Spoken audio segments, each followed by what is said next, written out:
Hi everyone and welcome to the Warhammer Podcast. We're your hosts, Jack and Dan. Today we're going to be talking about kind of Warhammer 40k becoming so much like a game in its way of releases. Yeah. Is it becoming too much like a video game? Yeah. And what that means, the speed of the cycle, what that means for our wallets and our experience as players. My wallet's already hurting. Yeah, thinking about it. But yeah, so kind of JW's like adopted this like 3-year cycle, haven't they? Yeah. In terms of kind of how they want to push out their models and push out their kind of product in a way. I love pushing out their models. It sounds like they're giving birth to them. Like, well, they have been every year, which we'll get onto later. But yes, no. So Dan, do you want to give a little bit of background behind this? Yeah. Before we start, though, please do like, share, and subscribe. I know every YouTuber asks you for this, but it makes a massive difference to the channel. It's free, so it's a nice way to support us. Thank you. But background-wise, I mean, we're almost halfway through 10th edition's predicted life now. By Christmas, that'll be halfway. That is horrible. And there's probably a lot of people out there who probably just who just got into it, or maybe just watched it, or lost track of time. We're halfway through 10th edition. Yeah, that is scary. Yeah, scary, nearly halfway through. We will be by the end of this year, which is mad. I don't like that at all. No, well, this is it. I mean, it kind of prompted us was obviously we got the new Pariah Nexus mission deck a while ago, and I was like, oh, new mission deck, we're already a year in. And I'm like, oh, well, we've got one more deck and then that's it. That's it. We're done. We've got another edition, and I'm like, oh no, we have to learn the rules all over again. I've not learned these ones. Yeah, well, that's exactly it. I mean? And I think it's very obvious if you look at the stats that GW strategy is mirroring that of video games. Yeah. So you've got a regular release schedule, you've got your regular updates, you've got data slates every 3 months. So we've got major updates usually every 6 months, really. We do. A mission deck every 12 months, like we just said. Yeah. And then faction releases planned through the game's life, like getting your codex and whatnot. And then like video games, they will do emergency patches. Yeah. Which it's not a bad thing actually. No. But it's like a live service kind of thing, isn't it? It's kind of moving that way, isn't it? Like the codex moving on to the app itself. Yeah. Live service in order to unlock them all kind of thing. I don't know if I like it. I don't know if I like it. I mean, there are some things which work better this way, and there are others which stress me out. It's a polite way of putting it. Yeah. But you did a little bit of research on this. It wasn't actually always this way either, was it? No, so it was very odd. Well, you did a bit of research on kind of what kind of year each edition came out. Yes. And I was like, how many armies did we get per release? Yeah, this is fascinating. It's strange. So the first edition, way back when, probably before when a lot of people were born, definitely before when I was born, 1987. I'm saying now. 1987 was when the first edition was released. And that was released with 4 armies. Now, if I remember off the top of my head, it was Space Marines, Imperial Guard, Orcs, and Eldar. That's right, yeah. Now, I didn't keep track of each of them because the list gets massive. But that was the first edition. Second edition came out in 1993. So 6-year gap. 6-year gap. That came with 6 armies. Yeah. So 2 increase. Third edition, 1998. 5-year gap. 5-year gap. Quick math. I'll let you do that. Yeah. After that, we'll run through them. Fourth edition was 2004. And then 6-year gap. And 10 armies? 10 armies at that stage. Yeah, they actually hit double figures. Double figures, which is nice. Fifth edition was 2008. I can do this one 4 years. Yep. Quick math. And how much, did we get an extra faction there? We did one extra faction at that point. Don't ask me what it was. I didn't write it down. And then after that, 6th edition was 2012. Yeah. When the world was meant to end. Yes, of course. Yes, the Mayan calendar, wasn't it? Yeah, I forgot about that. At that point, it didn't. We got 2 extra armies, popping us off to 13 armies at that stage. And then, that adds up then, doesn't it? 2012, 13 armies. And then 7th edition was 2014. Yeah, this came pretty hot on the heels of 6 because 6 was a disaster. It was a disaster. But we also got a couple of more. A couple more armies, taking them up to 15, exactly. Nice. 8th edition was 2017. So this is where we started to see the 3-year cycle. Kind of cycle, wasn't it? Maybe they tested it with 2 and then... I think that's exactly what happened. I think they had to bring an edition out. They had to bring 7th out and then realise that look at this money. Yeah, look at all this money. Yeah, loads of money. So that took up to 19 armies at that stage. Then 9th edition came out in 2020. So again, another 3-year cycle at that stage. And that was 21 armies. Yeah. And then 10th edition came out in 2023. Again, another 3-year cycle. Yes. So... that's interesting that at least we got one army, at minimum one army per edition. Yeah. But the 3-year cycle now looking like it's in full swing. Don't know. Yeah, the last 4 editions, it's definitely been that way. It does seem like it's set in stone now. Yeah. Why? Why is GW doing this? I mean, it is a proven business model for video games, isn't it? Yes, Yeah. which sucks. Yeah, I mean I hate it. that's yeah.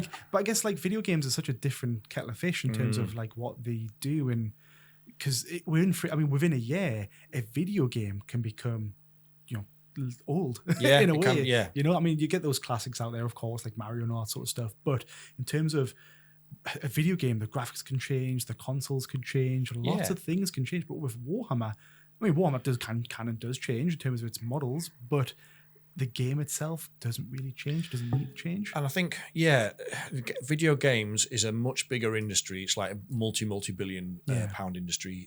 Even in just in the UK, it's a multi-billion pound industry. Whereas GW sells like a couple of 100 million max in the UK a year. So, but also video games are very competitive. So you kind of have to keep churning them out to stay ahead of the competition, because another studio will come out with a better one. Yeah, exactly. Or another studio might buy or get the rights to do another game, and then they're like, right, well, we want as many people on our game as possible, so they might rush it and get it out sooner. But I mean, GW don't really have a big competitor. No, they're We've mentioned this a few times. Yeah, they dominate the industry in a way that almost no other industry is dominated. It's like a monopoly, really, at the end of the day for them. It's a virtual monopoly. I mean, there are loads of other.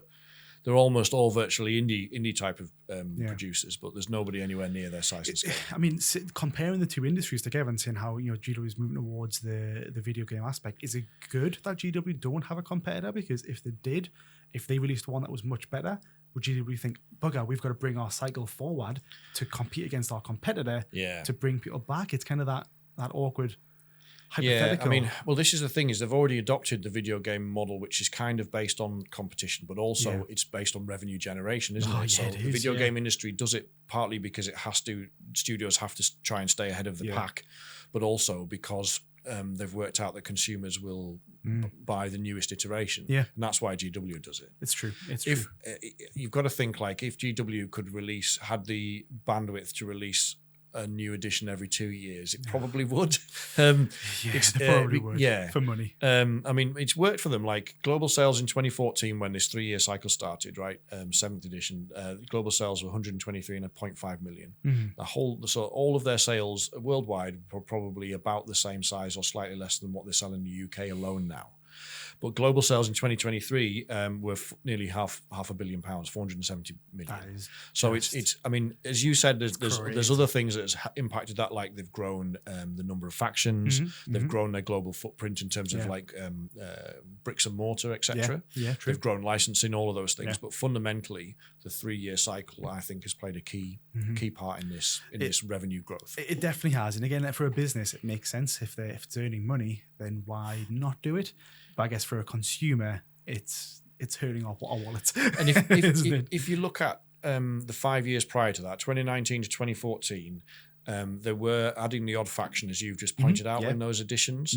But sales were broadly stable. They were roughly between 120 and 100. They were in the 120s and 130 millions for all of those 5 years. It's pretty flat.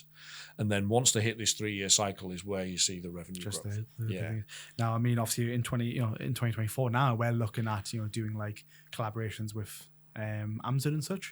So maybe we might see a bigger growth in it, and then you can be like, oh, right, we're going to expand that more. Right, we're going to bring the cycle forward to 2 years. Yeah, we might see that. We'll see. It's not what we want. No. I mean, are there any benefits though? Like, other benefits for players from being on a video game type of? Yeah, I think we do need to kind of give both ends of the stick. Yeah. I think we are.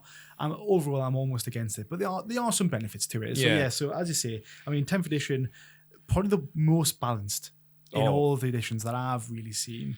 100%. Like considering 10th edition when it first came out, there were definitely some front runners, but I think they managed to handle it well and bring them back in line. The crazy Eldar. The crazy Eldar. I didn't want to bring it up. I knew you would. Your hate for Eldar lives on. But yeah, so I mean, they've definitely brought it to a point where it is one of the most stable editions out there. Yeah. Which is always good. So, having that 3-year cycle, I guess, allows them to be like, right, let's adjust fast. So if it was any longer than 3 years, do we really want to be in a state of playing a game for 4 or 5 years in a broken state, if you will? Yeah, fully agree, yes. And I think that's a really good point. And I think the 3-year cycle kind of focuses them, gives them deadlines to hit. Yeah.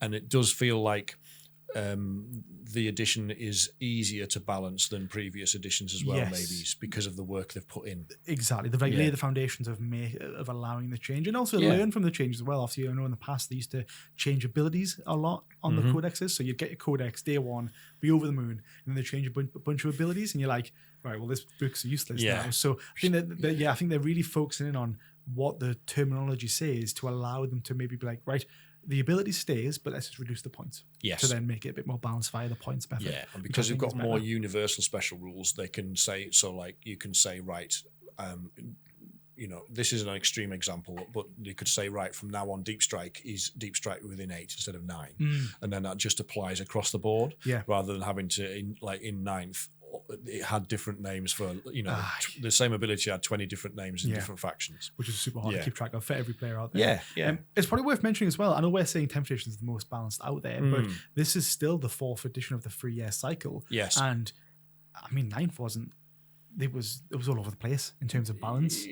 8th and 7th, I don't remember too much about those ones, but I've never heard positives from those editions either. So is this a red herring? Would you say? No, I think not. I think, like you said, I think the 3-year cycles kind of allowed them to refine it over time, and I think 10th is a step change from 9th.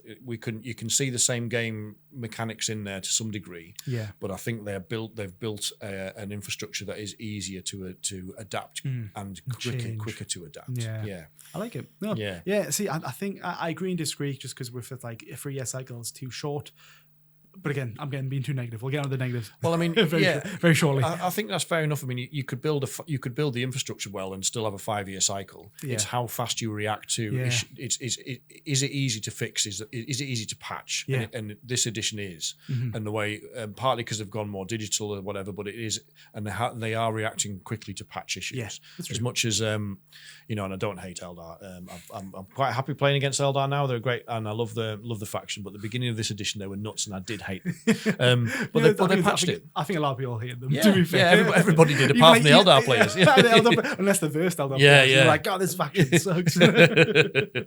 But yeah, no, it's very true. It's very true. I think reacting is, as you mentioned already, is kind of one of the key parts. If they don't react, then we're just stuck in a very bad edition. But you need the fundamentals to be able to tweak a game easily. Otherwise, it just becomes more complex when you patch it, which is what happened in 9th a little bit. Yeah, there's sometimes they were adding more layers of complexity. Yeah, that still happens sometimes, like we've just seen with the pivot rule, didn't we? But generally speaking, silly pivot. Yeah, it's easier to do. Definitely, and that also regularly resets the meta with the balance as well. It's true, and obviously on back of that, then I guess it also regularly kind of refreshes the codexes as well. Yeah. So we get a good schedule of codexes that are coming out. That's in terms really of good. them. Yes. So there's a few drawbacks to that in itself, but again, it's nothing worse when you get a codex and it's like, right, here's your codex, it sucks.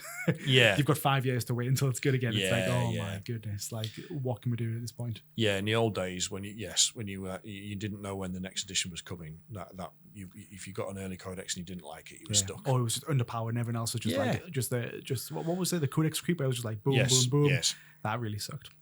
And from a content creator's perspective, it's quite good because there's always something to talk about, isn't there? And the way the schedule's quite packed. Yeah, I mean, for us, after we love making videos about this sort of stuff. Yeah. So, like, having that something to talk about is just interesting. It's just nice. It's refreshing, if you will. But then also, other people out there who are making videos as well, they'll have like a different insight on what they think about the rules or about certain things. So it's just good to get everyone's kind of thoughts on it, and the content is always nice. Yeah, and I think from a marketing perspective, you will always get peaks and troughs in noise about your product, but the base level of noise about 40K stays at a reasonably high level because of the cycle. Yeah, because they're on 3 years, they have to move quite quickly to get everything out. Yeah, so new models, new codexes, balanced data slates, all of that stuff. There's always something going on. Yeah.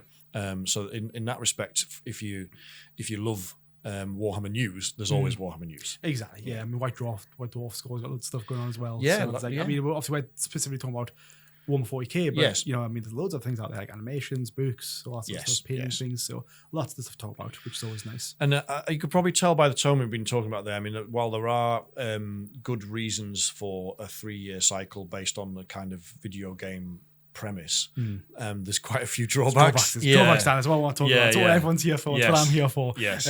But yeah, no, I mean, again, it's good to kind of give both sides at the end of the day. You know, it's good to be fair.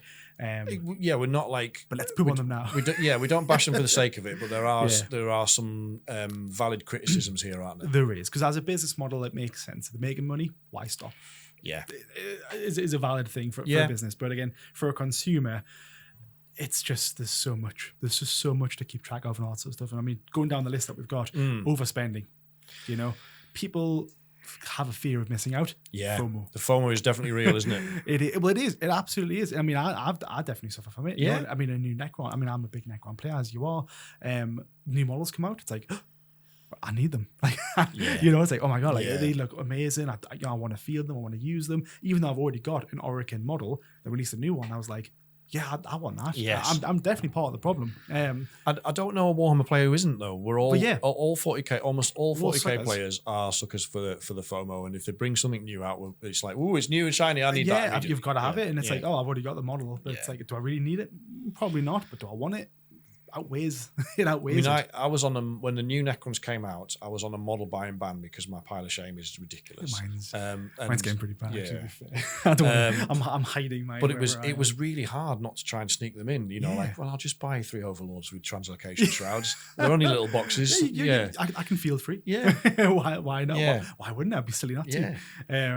But it is though, isn't it? And like obviously that's just the Necrons. And then I mean I've definitely been a sucker where new models have been coming out for other factions, and I'm like, that looks really good. Like, I wouldn't mind getting one of those. And then you get that one model and you're like, well, I need the army now. You know what I mean? I need to buy more units. I need to get the codex. I need to get the app. So it's bad. It's kind of quite bad for me. And you made another really good point here in terms of while it's nice to have a schedule for codex releases, it's not so nice if you're at the arse end of it, is it? No, it's absolutely not. I mean, obviously, when I first got started in Imperial Guard, I bought the limited edition codex. Yeah, right there. Yeah, it's up there. It's beautiful cover. Lovely book, lovely pages. Everything about it was fantastic. Apart from, I had it for maybe a month and a half, maybe 2 months. Yeah. Because it was like delayed orders or whatever, and I got it, and within 2 months it was useless because the indexes came out because that was 9th edition. I think it came out in May or might have been late April, but I don't think you got yours until May, did you? No. And then it was, and then by end of June, early July, we're into Index Hammer for 10th. Index Hammer, so the book was useless, and then I'm just like, right, well, what do I seriously do with all my books that I'm collecting?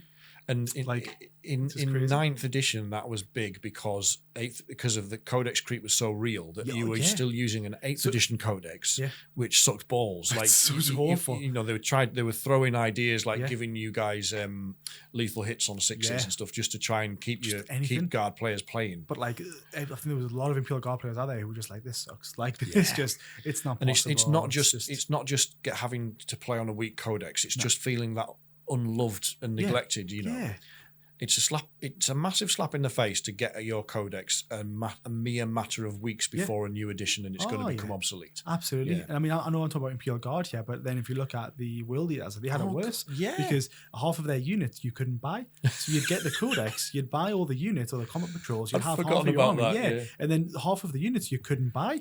And it was like, right, well, when are you going to reprint them? It's like, well, it's coming. Yeah. we don't know when. But then obviously by that point, by the time people got their units, well, those units, the indexes came out. So, right, well, do you really want these units anymore? Is there any other units that you want to play instead? So people like our friend Alex were having to proxy World ET units like what are they called? 8-bound. You couldn't get 8-bound. 8-bound, they were the ones. People were trading their children for 8-bound. So I fully. We've talked about that before, and it's a common theme among Warhammer players. But the Codex release schedule is not good. It's awful. But along with that, is 3 years enough time to get used to an edition? Because I love to talk about this pyramid of players, and it's not about which players are better than others, but in terms of the size of the player base. Yeah. And players that play in tournaments are the tip of the pyramid. There's not many of those. And I would say we're kind of the next tier or two down, where we play quite a lot of Warhammer. Yeah. Like I'm averaging about 50 plus games a year, like at least a game a week. Yeah.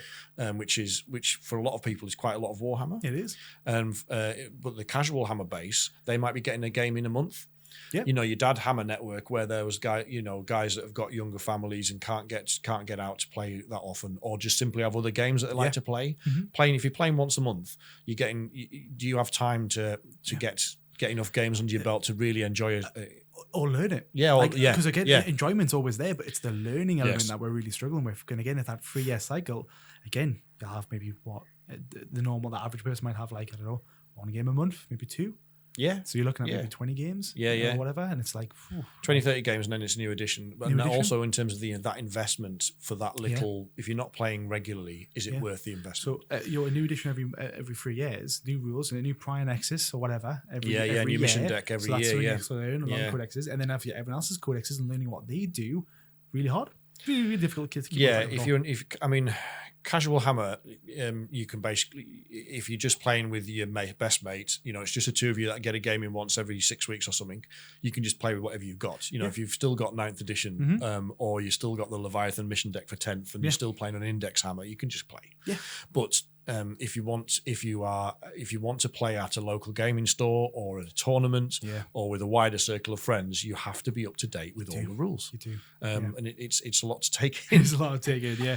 There's just loads. I mean, on the back of that, there's so much to take in, but it's just so expensive. Again, we've talked briefly about like new models coming out, and everyone wants new models, but one model for like Oregon was like 24 quid or something like that. It's like, it's too expensive. Really? If you think about like the things that were just listed as well, like think about everything that you need in order to keep up. You need Warhammer Plus subscription to keep up with the rules, unless you're cheating on Warpedia or whatever. The Warpedia, please, you want Warpedia. I use it all the time, especially for argument review videos. It's key. You need a codex, because even if you don't buy the codex, you can't get access to your faction online, because they lock it behind.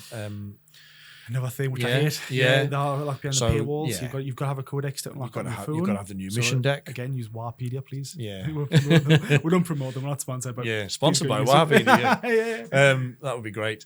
But you've got to buy the codex. You've got to buy the mission deck. You've got to have access to the rules. Either. The mission deck. I'm still waiting on mine. Yeah, mine's still out here. I bought it when the edition first came out. So I bought it when it first came out. I'm not going to get let's say it was £24 for the year. Can I divide that by 12 and get that money back? Because I've not had it for a full month, almost 2 now. Nearly 2 months now. So I'm going to ask for my refund. But that's another annoying thing. So there's a lot of money apart from just buying your models and painting them and all that good stuff. Just keeping up with the rules is expensive as well. It is. It is.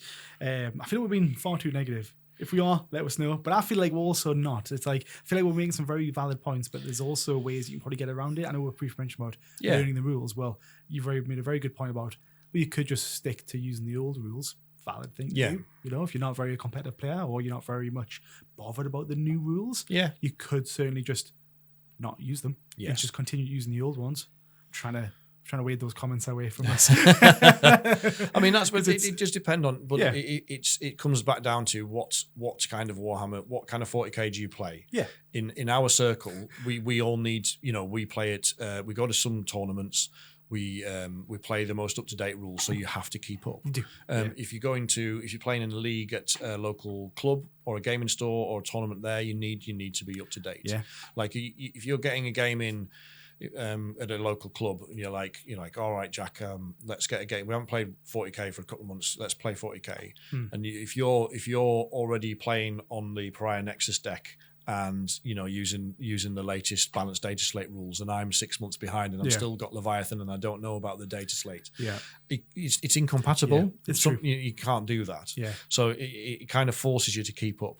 It's true, yeah. I remember going in one point in the Games Workshop where I was like, I'm looking at interested in Tyranid. It's like, well, you need the codex, you need the main rules, you need the data cards, and also there's a supplement. So you have a supplement. Yeah. Settle down. I'm slow reader. Give me all the info. Yeah, but in monetary terms, that's easily north of 100 quid. Probably just in books. Yeah, got loan paints, glue, supplies, models. It's difficult. So in terms of tell us how you really feel. How do you feel about this 3-year cycle? Can you guess? Yeah. Can people guess in the comments? No, but on a serious note, at the end of the day, it'll work for a lot of people. I think for me, it doesn't work. I like having I think there's better, actually don't probably saying that. I think there's better ways of doing it. That's probably the kicker for me. It's like, do you really need a full codex refresh every 3 years? Probably not. Does the Prior Nexus not do the trick better?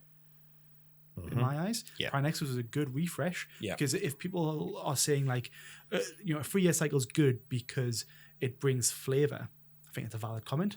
I think it does, but could the Prime Nexus be not like the mission rules that we get every year, not be expanded to accompany that? And it would be cheaper for the consumer. And they did a big data slate update along with that, which kind of, as a lot of people said, it was almost like edition 10.5, wasn't it? Yeah, exactly. Which I am more behind. Yeah. I would much rather see more of those come out than an actual full refresh.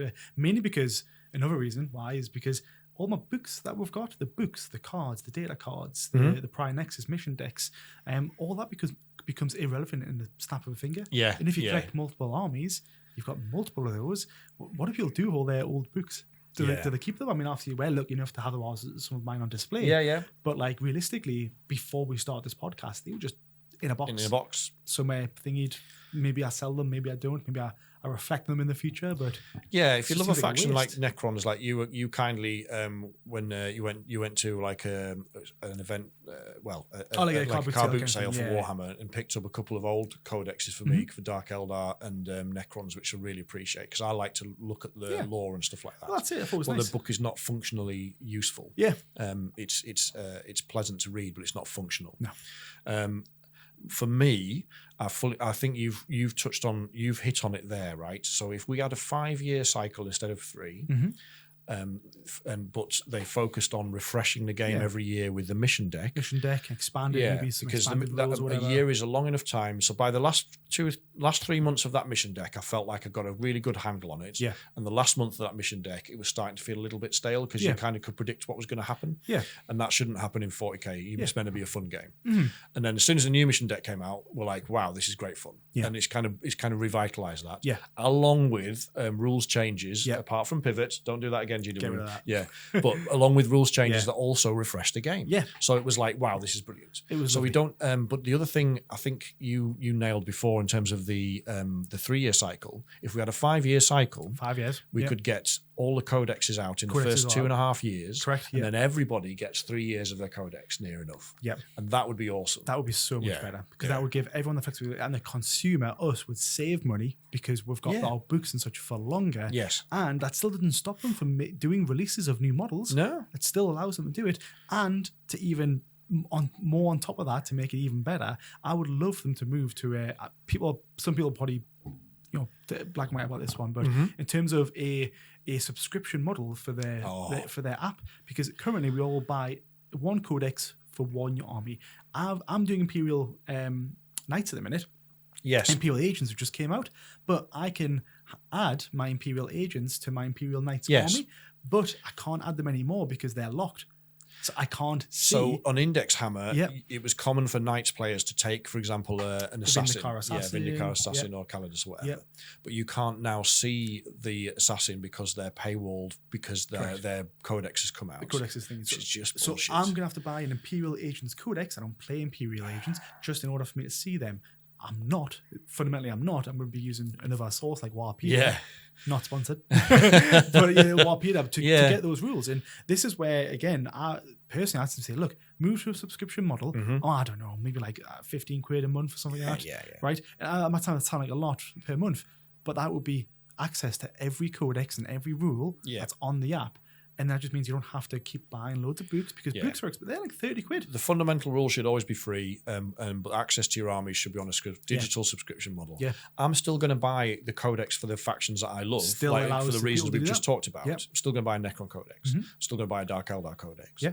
But I probably wouldn't buy, as you just said, the Imperial Agents codex for the use of one. Just for a couple of units. Yeah, there's just no need. Yeah. So having that subscription model along with a 5-year cycle, Love it. with all the other little changes, I think would be a much better streamline. Again, for the consumer, you do have to play in the business model aspect. Would that really get them enough money to move towards this model? And from a business perspective, as we talked about, like this is a proven model for them. It's a money-making machine. Sure. But I do think with player retention in that casual demographic, that this would help retain more players. Sure. Because there's a lot of them that come in and just can't keep up with it, and that's why they leave the hobby as much as anything else. Is they're just like, it's too much money and it's too much effort to stay engaged with it. And I think the money they would lose from moving from a 3 to a 5 year cycle, they would gain back again by keeping more players in the hobby. Maybe at that time that would obviously be focused on revamping the new thing. All that time could go into developing and producing more models.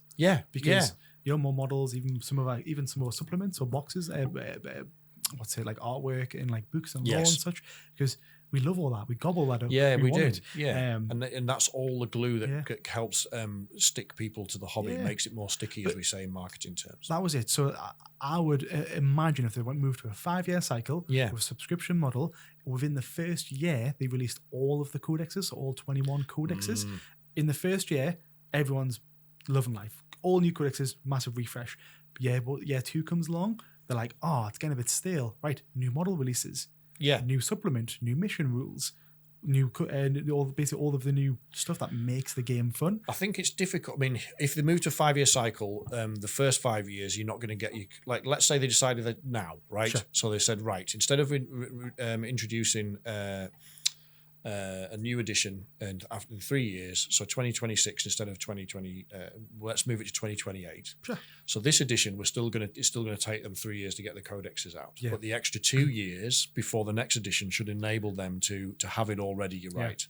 But I would honestly settle for all the codexes in the first 2 years, because then on a 5 year cycle, because everyone's getting 3 years to then play with their codex. That probably makes more sense. I think 1 year is probably rushed in my mind. It might be, but it would be much better it would level the playing field for every faction if we all got our codexes in the first year. Absolutely, that's the ideal scenario. True, ideal scenario. But I think 2 years probably might be better to again learn or get the balance right. I don't know. Maybe, but anyways, I think something along those lines would be nice. We're like thinking about actually what would be good. But we're not the decision makers. Well, but this is always going to just be our opinions. But I do think it opens those doors to have those discussions and conversations, which is the important thing. And I like your idea, because we don't all need new models when a codex. I know everyone likes new models. Everyone loves new models. But the main thing for existing players is to have the rules. You want your codex.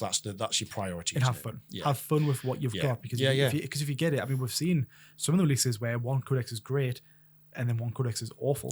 And it's like, how can you get it so wrong? Just take your time and give yourself that flexibility. And again, maybe it's rushed because again, they've got the 3 year cycle. Move it on. They might see better codexes or better quality codexes. Who knows? I think there's a very that's a really strong point. The more we've talked about this, the more you've persuaded me that moving to a 5 year cycle would save 40k. Save 40k, I like it. Yes. But again, I mean, it's a business, so they do what they think is good for money. Which is hard. It's very they're always going to be numbers driven. So their bean counters are going to point to the 3 year cycle and say, this works for us. If it ain't broke, don't fix it. Well, that's it, and it's working. It would be a risk to move to 5 years, but I think it would pay off. I really do. So for us, we definitely see the benefit, so that's probably why we're being a bit more towards it. But I mean, the last point I would make is that would probably encourage me more into buying another army as well, because you'd have more time you'd know in that edition you're gonna have more time to learn and enjoy that army. That is true, because I mean, even with my Imperial Knights, I've not bought the cards and such and all the supplements for it yet, because I'm just like, well, I know the codex is coming out, I don't want to wait. I would rather wait to get it, but at the same time, if I know they're going to be near the back end, I'll then be on the same side, be like, right, well, if I know it's only a year, well, I'm fine just using the app. Well, and I've got my 2 core armies. Obviously, priority one is Necrons. I've been really enjoying Dark Eldar and Index Hammer. We'll see when their codex comes out, but that's going to be a later one by the looks of the roadmap. But I'm now seriously debating whether to start a 3rd army or not in this edition, because do I really or wait for? Is that with one of the armies that already have a codex, or?